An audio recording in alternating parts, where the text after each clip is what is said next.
Je pense qu'on a quand même beaucoup d'accidents qui se passent actuellement dans les urgences de façon assez répétitive et c'est à peu près toujours la même chose. C'est généralement des patients qui sont retrouvés décédés par manque de personnel et parce que les délais d'attente et les délais de prise en charge sont extrêmement longs.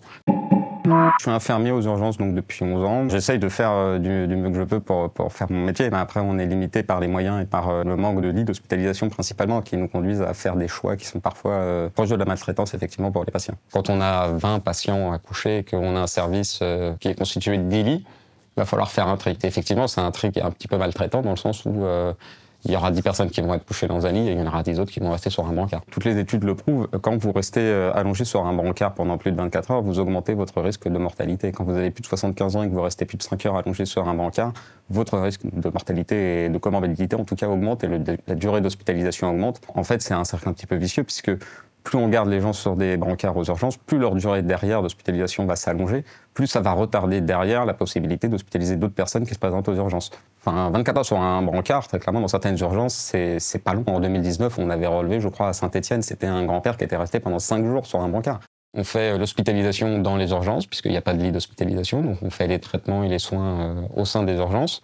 Et on devient le plateau technique des services d'aval qui n'ont plus de place pour accueillir leurs patients. Donc cette triple activité fait qu'aujourd'hui, les services d'urgence sont un petit peu en train de déborder et oui, il y a des conséquences. Oui. C'est vrai, il manque effectivement des soignants. Après, on n'a rien fait pour retenir les soignants. Toutes les actions qui ont été faites ont été des actions dites d'attractivité, mais absolument pas de fidélité des professionnels. Donc on a énormément de professionnels qui s'en vont et aujourd'hui encore, l'espérance de vie professionnelle d'un soignant est en train de baisser. De toute façon, c'est un petit peu l'objectif, garder des personnes au début de carrière très peu de temps parce qu'ils ne coûtent pas très cher. S'il fallait désigner un ou des responsables, vous désignerez qui ? Les politiciens et les médecins. Tout ce qui est en train de se passer dans le monde médical, dans le monde de la santé en tout cas, ça a été demandé par des médecins. La tarification à l'activité, elle a été faite par un médecin. Alors il faut bien imaginer que dans le monde médical, tous les médecins ne sont pas égaux. Il faut aller voir du côté des professeurs, des grands, ce qu'on appelle les mandarins. Mais c'est des gens qui en soi ne sont plus du tout dans les services, sont déconnectés, ont une vision de la santé qui date d'il y a 50 ans, ils ont un fonctionnement qui est un peu patriarcal, notamment avec les soignants. Ils ont laissé faire des choses sur le maladie virale et sur l'image qu'on avait de nous qui étaient beaucoup plus destructrices. Il faut bien comprendre que la souffrance des soignants, c'est un tabou.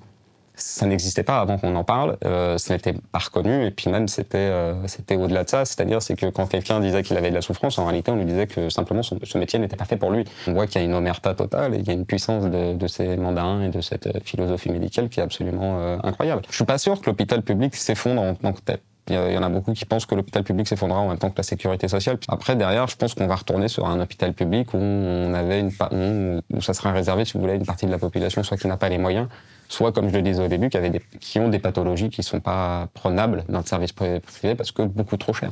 Si vous devez vous faire greffer un foie ou un organe, les prix sont tels, enfin, il faut les blocs, il faut les opérations, il faut l'avion, enfin, c'est des prix qui dépassent parfois qui atteignent les millions. Donc ça, aucun hôpital privé ne le prendra en charge. Forcément, un hôpital public et une force publique qui pourra prendre en charge ça. Donc, ce qu'on dénonçait avant le Covid, en réalité, aujourd'hui, est en train de s'accélérer. On n'est pas du tout dans un objectif, en tout cas, de redonner un second souffle à l'hôpital public. En 5 ans, on a eu 5 ministres de la Santé. La politique de fermeture de lits continue malgré tout, malgré les discours et les promesses de nos dirigeants.